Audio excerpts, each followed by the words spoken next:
ओम श्री गणेशाय नमः। दोस्तों, आश्विन मास की चतुर्थी तिथि को विघ्नराज संकष्टी चतुर्थी व्रत किया जाता है। गणेश जी को शुभता का प्रतीक माना गया है। इनकी आराधना से शुभ कार्य सफल हो जाते हैं। आश्विन मास में विघ्नराज संकष्टी चतुर्थी पर व्रत रखकर गणपति जी की पूजा करने से सुख समृद्धि का वास होता है। तो आइए दोस्तों, इस वीडियो में हम जानें कि आश्विन मास के कृष्ण पक्ष की संकष्टी चतुर्थी कब है। इस दिन पूजा का मुहूर्त क्या होगा, चांद निकलने का सही समय क्या होगा। दोस्तों, आश्विन मास की विघ्नराज संकष्टी चतुर्थी 21 सितंबर 2024 को मनाई जाएगी। गणेश विसर्जन के बाद बप्पा का आशीर्वाद पाने के लिए संकष्टी चतुर्थी व्रत बेहद महत्वपूर्ण माना जाता है। इसके फलस्वरूप हर कष्ट दूर होते हैं। पंचांग के अनुसार आश्विन माह के कृष्ण पक्ष की संकष्टी चतुर्थी तिथि 20 सितंबर को रात 9:15 पर शुरू होगी और 21 सितंबर 2024 को शाम 6:13 पर समाप्त होगी। गणपति जी का पूजा का समय सुबह 7:40 से सुबह 9:11 तक रहेगा। शाम की पूजा का शुभ मुहूर्त शाम 6:19 PM से रात 7:47 PM तक रहेगा। 21 सितंबर 2024 को विघ्नराज संकष्टी चतुर्थी पर चंद्रमा रात 8:29 पर निकलेगा। संकष्टी चतुर्थी पर चंद्रमा की पूजा जरूरी मानी गई है। इसके बिना व्रत अधूरा माना जाता है। दोस्तों, किसी भी कार्य के आरंभ में तथा किसी भी देवता का पूजन करने से पूर्व गणेश जी का पूजन करना आवश्यक है। तो आइए दोस्तों, अब हम जान लेते हैं गणेश पूजन की सामान्य विधि के बारे में। तो दोस्तों, सर्वप्रथम स्नान आदि से निवृत्त हो स्वच्छ एवं पवित्र वस्त्र धारण करें। आसन पर बैठकर पूजा सामग्री को संकलित करें, दीपक जला दें तथा अर्घ्य एवं कलश स्थापित करें। गणेश जी के यंत्र को किसी तांबे के पत्र पर खुदवा लें ताकि उसे हर बार पूजन के लिए प्रयोग में लाया जा सके। गणेश की धातु अथवा मिट्टी की प्रतिमा को चौकी पर लाल रंग का वस्त्र बिछाकर उसके ऊपर स्थापित करें। यदि प्रतिमा ना हो तो पीली मिट्टी के ढेले अथवा हल्दी की गांठ में कलावा लपेटकर उसे भी गणेश प्रतिमा की जगह स्थापित किया जा सकता है। धूप बत्ती तथा अगरबत्ती एवं दीपक जलाकर रख दे। तत्पश्चात सर्वप्रथम हाथ में दूर्वा, अक्षत और लाल रंग के पुष्प लेकर गणेश जी का ध्यान करें। अब पूजा के थाल में साठिया पर अक्षत फेंक कर निम्न दोहे बोलते हुए श्री गणेश जी का आह्वान कर नमस्कार करें। रिम झिम करता आवो जी गौरी पुत्र गणेश, सबसे पहले मनावे शिव काटो सकल कलेश। सिद्धि सधन गज बदन वर, प्रथम पूज्य गणराज, प्रथम वंदना आपको आए सुधारो काज। अब गणेश जी की मूर्ति या थाल में साठिया पर गणेश जी महाराज का पूजन इस प्रकार करें। स्नान समर्पयामि कहकर स्नान कराए, वस्त्र समर्पयामि कहकर मौली अर्थात लच्छा चढ़ाए, गंधकम समर्पयामि कहकर रोली अर्थात कुमकुम के छींटे देवे, अक्षतान समर्पयामि कहकर चावल चढ़ाए, पुष्प समर्पयामि कहकर पुष्प चढ़ाए, धूप मधपयामी कहकर धूप देवे, दीप दर्शयामी कहकर दीपक दिखावे, नैवेद्यम समर्पयामी कहकर प्रसाद या गुड़ चढ़ाए। आचमनीय समर्पयामी कहते हुए गणेश जी महाराज पर 3 बार जल के छींटे देवे। तांबूलम समर्पयामी कहते हुए पान चढ़ावे। दक्षिणा समर्पयामी कहते हुए सुपारी चढ़ावे। अब गणेश जी महाराज को हाथ जोड़कर निम्न दोहा बोलकर नमस्कार करें। जय गणपति गिरिजा सुवन, रिद्धि सिद्धि दातार, कष्ट हरो मंगल करो, नमस्कार सतबार। ये दोस्तों, अब हम श्रवण करें आश्विन संकष्टी गणेश चतुर्थी की पावन व्रत कथा।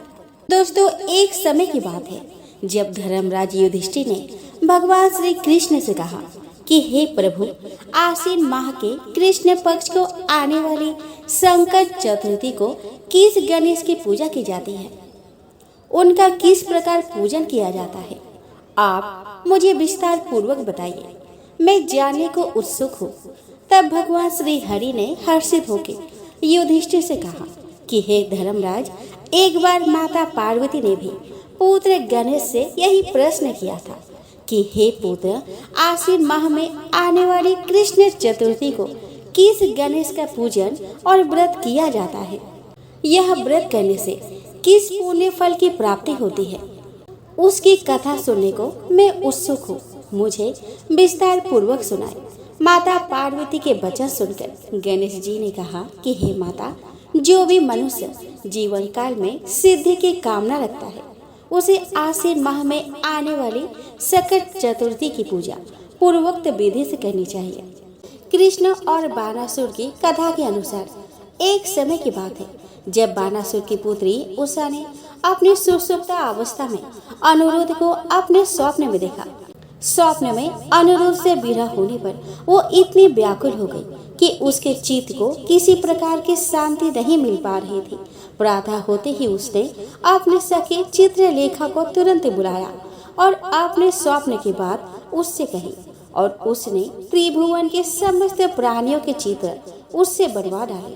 उषा व्याकुल अवस्था में सभी चित्र को देख रही थी। तब अचानक से उसके नेत्र अनिरुद्ध के चित्र पर जाके ठहर गए। उसने तुरंत कहा कि अरे, मैंने इसी व्यक्ति को अपने स्वप्न में देखा था। इसी के साथ मेरा पानी ग्रहण हुआ था। हे मेरी प्रिय सखी, तुम जाओ और यह व्यक्ति जहाँ कहीं भी मिल सके इसे ढूंढ के लिया, अन्यथा इसके वियोग में मेरे प्राण पखेरु उड़ जाने हैं। अपनी सखी की यह दशा देखकर चित्रलेखा तुरंत अनिरुद्ध के खोज में वहां से निकल पड़ी। सभी नगर और लोक को भ्रमण करते हुए वह द्वारिका नगरी जा पहुंची। उसने वह अनिरुद्ध को निद्रा में ही देखा। वो बिना समय गवाए अनिरुद्ध को उसके पलंग समेत उठाकर बानासुर के नगरी की ओर प्रस्थान कर गई। गोधूली बेला में उसने अनिरुद्ध समेत बानासुर की नगरी में प्रवेश किया। यहाँ प्रद्युम्न का अपने पुत्र वियोग में हाल बेहाल हो गया था और उसको एक असाध्य रोग ने ग्रसित कर लिया था। यह अपने पुत्र प्रद्युम्न और पौत्र अनिरुद्ध की घटना से भगवान श्री कृष्ण भी व्याकुल हो उठे थे। वही रुक्मिणी जी अपने पौत्र के अनुपस्थिति में दुखी मन से बिलखने लगी थी और खिन्न मन से श्री कृष्ण से कहने लगी कि हे नाथ, क्या हमारे पौत्र अनिरुद्ध का किसी ने अपहरण कर लिया है या वो खुद अपने इच्छा से कहीं चला गया है।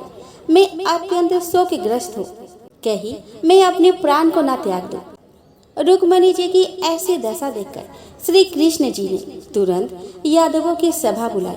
वहाँ उन्हें महर्षि लोमस के दर्शन हुए। उन्होंने महर्षि लोमस को प्रणाम किया और आदर सत्कार से उन्हें स्थान दिया और उन्हें वहाँ घटित हुई पूरी घटना विस्तार से कहा सुनाई। श्री कृष्ण जी व्याकुल मन से महर्षि लोमस से कहने लगे कि हे मुनिश्रेष्ठ, हमारा पौत्र अनिरुद्ध कहाँ चला गया? कहीं उसका अपहरण तो नहीं हो गया या कहीं वो स्वयं ही तो नहीं चला गया? आखिर कौन उसे लेकर चला गया है, यह मैं नहीं जानता। यहाँ पूरी द्वारिका नगरी में शोक की आंधी छाई हुई है। उसकी माता अपने पुत्र वियोग में अत्यंत दुखी है। श्री कृष्ण जी का विलाप सुनकर तुरंत महर्षि लोमस बोले कि हे कृष्ण, बानासुर की कन्या उषा की सखी चित्रलेखा ने ही आपके पौत्र अनिरुद्ध का अपहरण किया हुआ है और उसने अनिरुद्ध को बानासुर के महल में छुपा कर रखा हुआ है। यह सारी बात मुझे स्वयं नारद जी ने आके बताई है। अतः हे कृष्ण, आप आश्विन माह के कृष्ण पक्ष की आने वाली संकटा चतुर्थी का अनुष्ठान कीजिए। इसे करने मात्र से अवश्य ही आपका पौत्र लौटकर वापस आ जाएगा।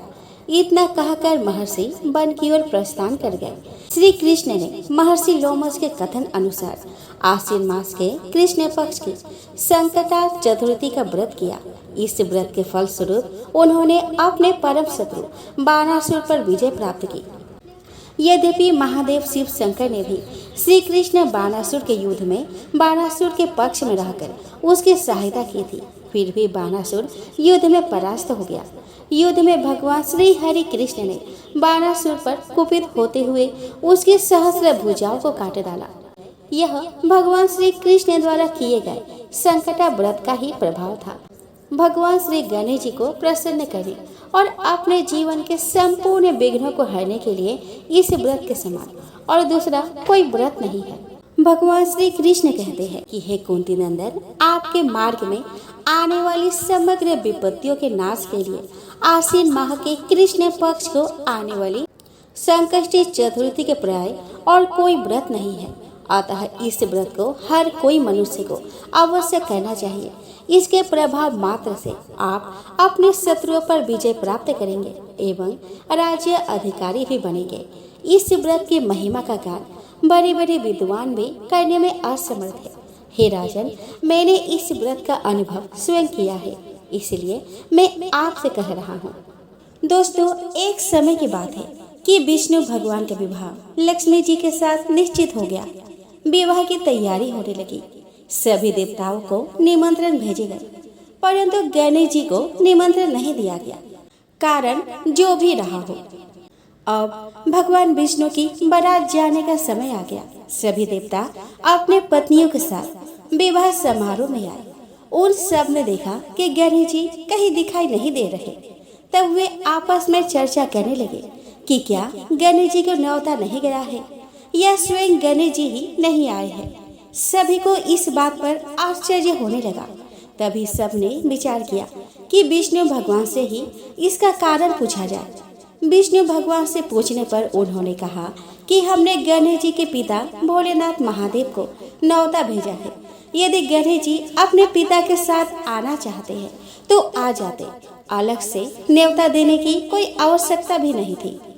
दूसरी बात यह है कि उनको 1.25 मन मूंग, 1.25 मन चावल, 1.25 मन घी और 1.25 मन लड्डू का भोजन दिन भर में चाहिए।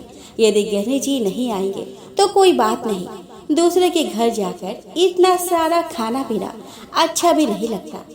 इतनी बार तक कर ही रहे थे कि किसी एक ने सुझाव दिया कि यदि गणेश जी आ भी जाए तो उनको द्वारपाल बनाकर बैठा देंगे कि आप घर की याद रखना। आप तो चूहे पर बैठकर धीरे धीरे चलोगे तो बारात से बहुत पीछे रह जाओगे।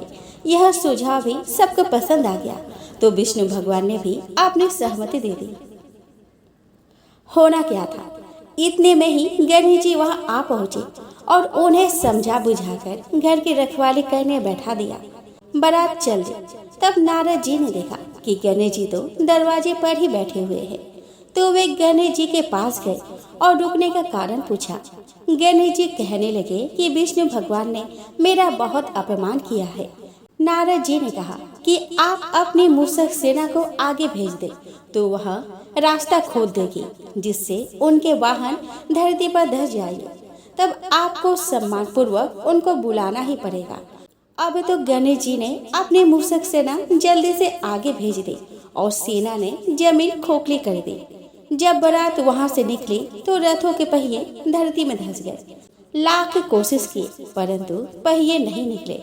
सभी ने अपने अपने उपाय किए परंतु पहिए तो निकले ही नहीं, बल्कि जगह जगह से टूट गए। किसी की समझ में नहीं आ रहा था कि अब करे तो क्या करे। तब तो नारद जी ने कहा कि आप लोगों ने गणेश जी का अपमान करके अच्छा नहीं किया। यदि उन्हें मनाकर लाया जाए तो आपका कार्य सिद्ध हो सकता है और यह संकट टल सकती है। शंकर भगवान ने अपने दूत नंदी को भेजा और गणेश जी को लेकर आए। गणेश जी का आदर सम्मान के साथ पूजन किया। तब कहीं रथ के पहिए निकले। अब रथ के पहिए निकल तो गए परंतु वे टूट फूट गए तो उन्हें सुधारे कौन। पास के खेत में ही एक खाती काम कर रहा था। उसे बुलाया गया। खाती अपना कार्य करने के पहले श्री गणेशाय नमः कहकर गणेश जी की वंदना मन ही मन करने लगा। देखते ही देखते खाती ने सभी पहिए को ठीक कर दिया। वो खाती कहने लगा कि हे देवताओं, आपने सर्वप्रथम गणेश जी को नहीं बनाया होगा और ना ही उनकी पूजन की होगी, इसीलिए तो आपके साथ यह संकट आ रहा है। हम तो मूर्ख अज्ञानी हैं, फिर भी पहले गणेश जी को पूछते हैं, उनका ध्यान करते हैं। आप लोग तो देवता गण हैं, फिर भी आप गणेश जी को कैसे भूल गए। अब आप लोग भगवान श्री गणेश जी की जय बोलकर जाइए तो आपके सब काम बन जाएंगे और कोई संकट भी नहीं आएगा। ऐसा कहते हैं कि बारात वहां से चल दी और विष्णु भगवान का लक्ष्मी जी के साथ विवाह संपन्न करा के सभी सकुशल घर लौट आए। तो प्रेम से बोले गणेश भगवान की जय। दोस्तों, पुराने समय की बात है। एक ब्राह्मण था जिसके घर एक बेटा और बहू थे। बेटा और पिता कुछ कमाते तो थे नहीं। जो बहू के साथ आया हुआ दहेज का धन था उसी से अपना काम चलाते थे। जब भी बहू बाहर कचरा डालने जाती थी तब उसके पास वाली पड़ोसन उससे पूछती थी कि बहू आज खाने में क्या खा कर आई हो। तब वह बोलती थी कि मैं तो बासी और ठंडी रोटी खा कर आई हूँ। एक दिन साहूकार के बेटे ने यह बात सुन ली।